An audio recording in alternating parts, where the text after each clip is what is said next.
Central Minnesota Sports Hub. It's the Morning Sports Desk, presented by Wadena's Pizza Ranch and FunZone Arcade. Available on Apple Podcasts, Spotify, or wherever you get your podcasts, and streaming on YouTube. Powered by Pizza Ranch and FunZone Arcade in Wadena, this is the Morning Sports Desk. I'm CJ Baumgartner, joined as always by Corey Tackman. Corey, we got a lot of playoff action to talk about today. Playoffs? Don't talk about playoffs. You kidding me? And as we get going, we are going to talk about boys basketball playoffs, recapping last night, previewing our games tomorrow, also setting up a girls basketball section championship. But first, Corey, let's talk about the Pizza Ranch and FunZone Arcade in Wadena. Yeah, let's just do this by saying the deals keep getting better at the Pizza Ranch and FunZone Arcade. When you spend $25 or more while ordering online, you get 2 free beverages of choice.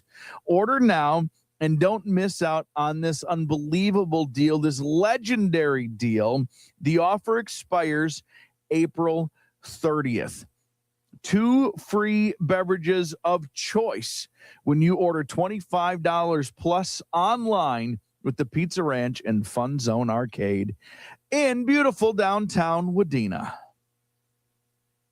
Okay, Corey, let's recap a little bit of playoff. Basketball, give me the ball because I'm gonna dunk it! You were in Sebeka last night for some 5A boys basketball, a little Highway 23 rivalry. How'd things go there? Yeah, the Sebeka Trojans came out victorious, knocking off the Verndale Pirates. 60-49 was the final score. This is a story of really the final 18 minutes of this ball game. It was 27-23 Verndale at the half. The Pirates came out maybe the better way to say this is just defensively, I thought both teams played a really nice first half of basketball. There were zone defenses, hands on passes, maybe a little laissez-faire offensively for either team. Just not a lot of crisp passing necessarily, but I think a part of that is just a credit to what the defenses were doing and getting hands in passing lanes and being very active. So a lot of tip passes, offenses relying on and probably settling on some very long threes. Sebeka in particular is I don't want to say content, but they became content in that first half of shooting NBA range threes, volleyball line range threes. And they're capable shooters, so it's not like that's not within their range. It's not that it's not possible for them, but I think settled on maybe some long threes early. Both teams did early in that first half, and it was, 27-23. That's a pretty low scoring first 18 minutes, But it was outside of the first 3 minutes of the second half, it was Sebeka the rest of the way. It was 27-23 at halftime, 34-29 3 minutes into the second half. But then Sebeka, just like they settled in. I don't know what they figured out some high-low games. They figured out their dribble drive penetration. They got a lot of buckets on the baseline from both Parker Kaiser and Kenyon Bell. Just played a really, I thought, solid second half of basketball. The second 18 minutes, Verndale, the shots that went in the first half did not go in the second half. And, it turns out defensively you can do all you got to do, but you got to make some buckets down the stretch as well. And Sebeka was just slowly but surely able to pull away over the course of that second half. Max Lake was the top scorer. He had 21 points for the Trojans. He was joined in double figures by Parker Kaiser, who had 14, but I thought the most impressive game was freshman Kenyon Bell. He had 18 points and is just a really solid basketball player. He made 2 free throws. None of his other points came farther than probably 5 feet from the hoop. But he runs the baseline really well, CJ. He's always got his eyes up. His guards do a good job of finding him. And then he has really good body control. He seals the defender really well. And rarely were any of the layups he took contested, not because there wasn't a defensive player there, but because he was really good at keeping the defense on his back. So he was able to just lay it up and in for 18 points for the night. 60-49 final score. Sebeka Trojans advance. I know we'll talk about what is upcoming for them in just a little bit, but just a solid final 18 minutes from the Sebeka Trojans. They were able to put that game away. Yeah. And now it sets up a matchup with the Pine River-Backus Tigers, who, I'll be honest, Corey, I was getting the broadcast schedule ready for Saturday, and I was like, okay, Sebeka versus Cass Lake Bena. That's a nice little upset for the Panthers there. And the Tigers end up coming back and winning by 2 points, and they avoid the upset, and they get that matchup with Sebeka on Saturday at the WDC Middle High School. It's going to be a 1:30 pregame, 1:45 scheduled tip-off. Now, Browerville Eagle Valley is going to play Nevis at WDC at noon, so it'll be whatever time that game gets done.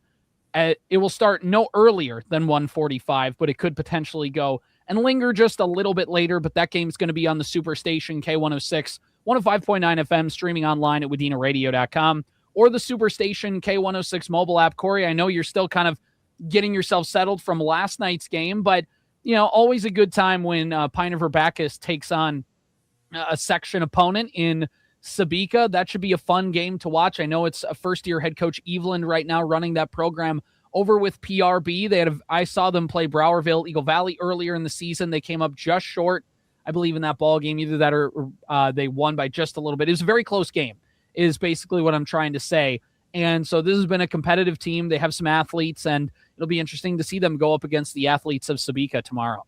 Well, I saw them last time I saw Pine River-Backus play. It was actually in a playoff game a year ago. They beat Verndale, and it would have been the equivalent of whatever last night's game was, kind of that round.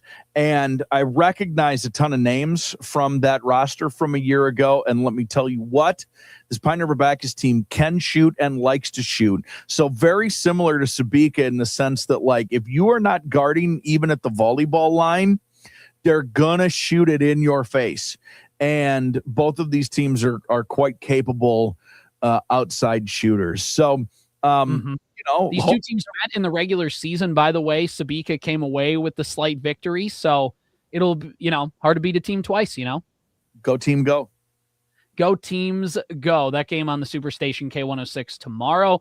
I had Wadena-Deer Creek versus Dilworth-Glyndon-Felton last night. Wolverines just couldn't quite keep up with the Rebels. It's a very, very nice DGF squad there. A lot of athletes on that squad. Season comes to a close for the Wolverines. Congrats to Coach Thunberg and company on their season.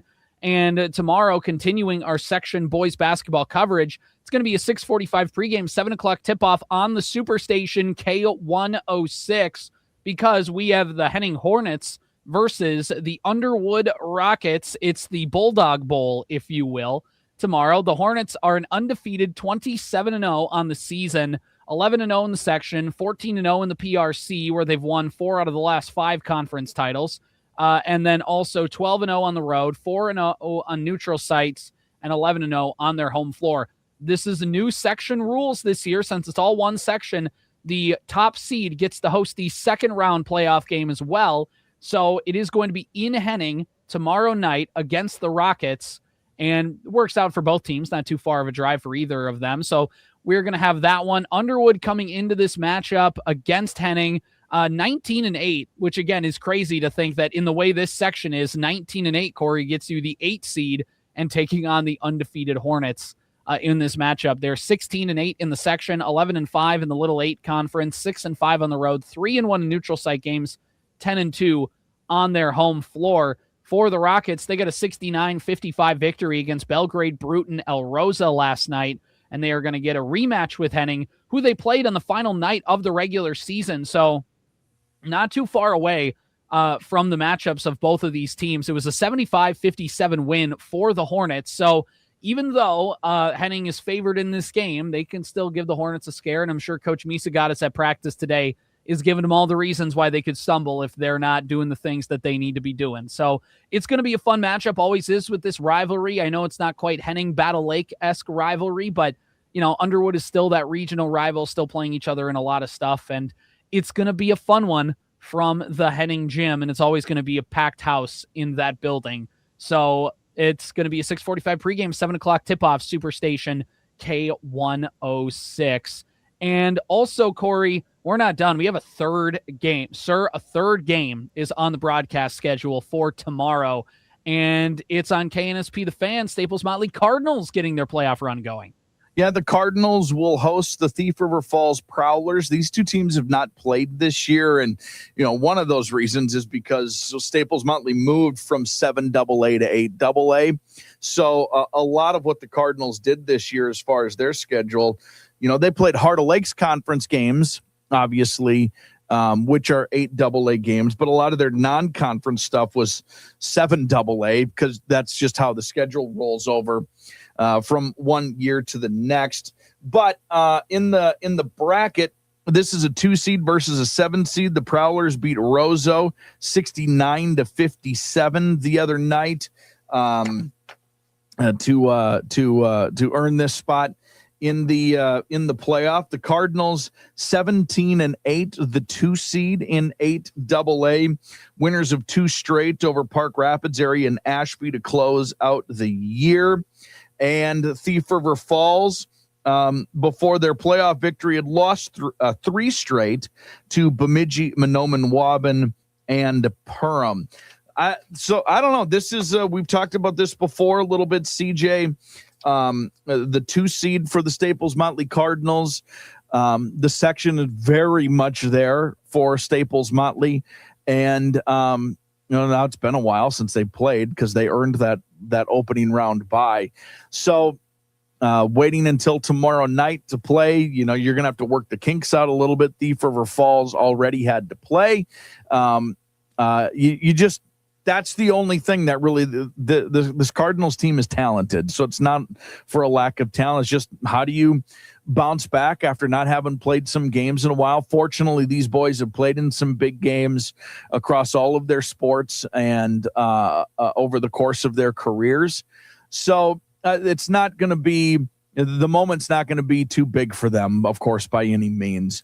Sometimes it's ramping up into the moment that needs to happen after a long break. They last played February 27th. So that was it's been over a week since they played, which is hard. Coaches like it, right? It's nice to get some practice time and things like that. But once you get into a groove, you want to stay in that groove. And what is it? 6:45 pregame, 7 o'clock tip tomorrow night, Saturday night, AM1430 and 98.5 FM The Fan. It's the rust versus rest argument all the time. So it'll be fascinating to see those first 5 minutes of the game to see how Staples-Motley could come out and maybe just miss a few shots and kind of just try and get back into rhythm, or Corey, they come right out of the gate and just make their first 3 shots, and then it doesn't even matter. So, yes, that would be. I think they're going to come out gangbusters. That gym is going to have a buzz. They're coming off the wrestling team, obviously, with their state championship. So I think there's going to be a buzz that this is the last Cardinal activity that's left until spring sports get going. So I think that this is going to be something that gets them in the gym. I think the town will get behind them. It's a Saturday night. I think everybody will be ready to go. It's going to be a fun one from the Nest for that playoff game. You can hear it on The Fan. Find the full broadcast schedule online when you go to WadenaRadio.com or follow Sports Cow on Facebook. Can I get a moo? Nope. Moo.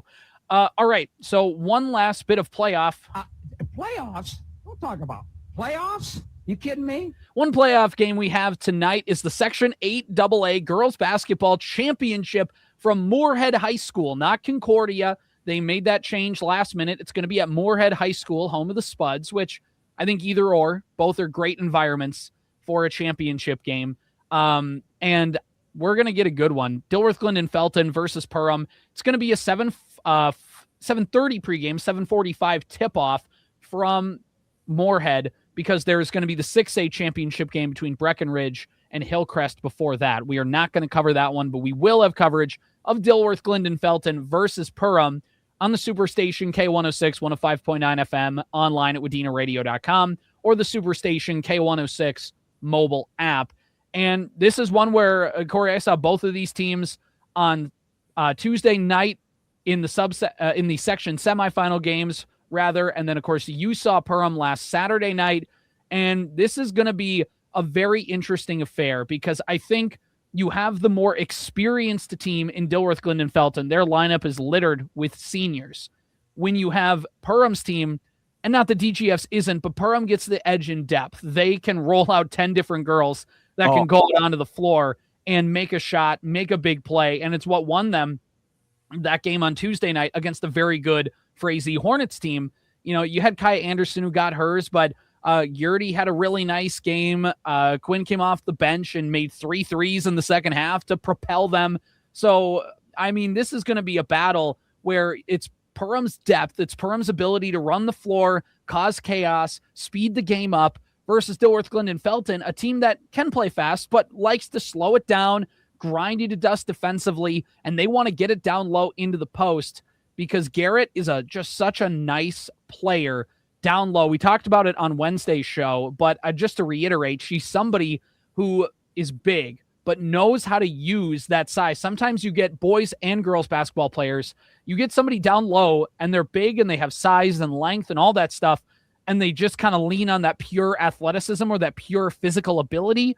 But it's combined that with also some finesse, with also great basketball instincts. Again, I'll say it, there was a ball going out of bounds on the left baseline, and she was able to track it, keep her feet in bounds, save it, and find the proper way to go with the basketball. Didn't just run and huck it. She found it, tiptoed the sideline, grabbed the basketball, and then threw it to her teammate and set up their squad for an extra bucket in the game against Monaga.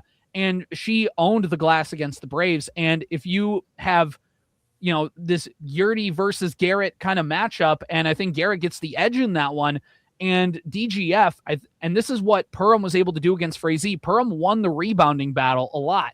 And if DGF can neutralize that rebounding advantage for Perham, you could really see DGF give themselves a lot more extra possessions for their offense and taking away those extra possessions for the Yellowjackets. That being said, if you're Perham and you use your athleticism and you're running up and down the floor and you're creating turnovers and causing chaos and giving yourselves extra possessions that way, and you have those outside shots being hit, well, it's going to be a really good night for Perham. This game could go either way, which is what makes these section championship games so exciting. They're conference rivals. When you look over the course of the regular season between Perham is 23-4 on the season. For Dilworth-Glyndon-Felton, they're 24-4. For the Perham Yellowjackets, as I lost my page here on Minnesota scores because apparently a pop-up ad takes precedent over this. So that's awesome. And looking at the matchups this season between Perham and DGF, back on January 8th, it was a 75-63 win for Dilworth-Glyndon-Felton against the Yellowjackets. These teams met up again on the regular season finale, and it was a 65-58 win for DGF. And for DGF, you can say, hey, we owned you guys in the regular season. Here we go. And if you're Perham, you could say, hey, it's hard to beat a team 3 times in 1 year. As we say, Corey, this should be a good one. As we also say, section championship games sometimes are the best games you'll see all season. I love when the matchups are clear. Like this is very much a younger, sprier post player for Perham versus a seasoned, traditional sort of post player for DGF. This is very simple. If Perham doesn't shoot the ball well and they don't transition well, if they don't like rebound and get out well, DGF's going to win this game.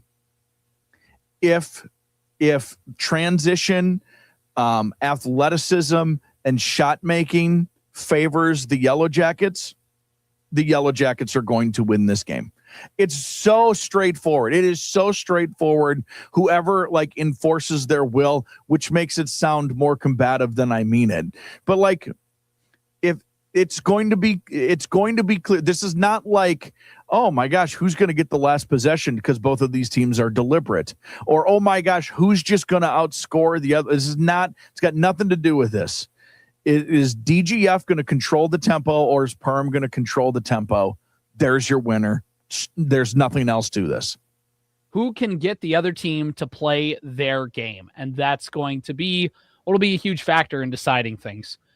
Again, Superstation K-106 is the place to listen tonight. Corey, I think that wraps things up. Here we go. This is the fun part of we're in the full swing of basketball playoffs. We'll know who's going to state for girls basketball tonight. By the way, 7AA girls basketball championship was last night, and it was Duluth-Marshall getting the win over Pequot Lakes. That one was within, I think, 6 points. So a really, really close game between the Hilltoppers and the Patriots. Unfortunately for Pequot Lakes, Duluth-Marshall does get the victory in Superior, and they will be representing Section 7 in the AA bracket next week. Boy, did they earn that one, huh? Duluth-Marshall is going to be prepared for this state tournament run. Holy buckets. Battle tested would be the way to put it. All right, Morning Sports Desk, powered by Pizza Ranch and FunZone Arcade in Wadena. We'll see you Monday where we recap everything in the section brackets. We'll know who's going to state, and we will be ready to roll then. See ya. Powered by Wadena's Pizza Ranch and FunZone Arcade. Follow the Morning Sports Desk on Apple Podcasts, Spotify, or wherever you get your podcasts. And watch every show on YouTube.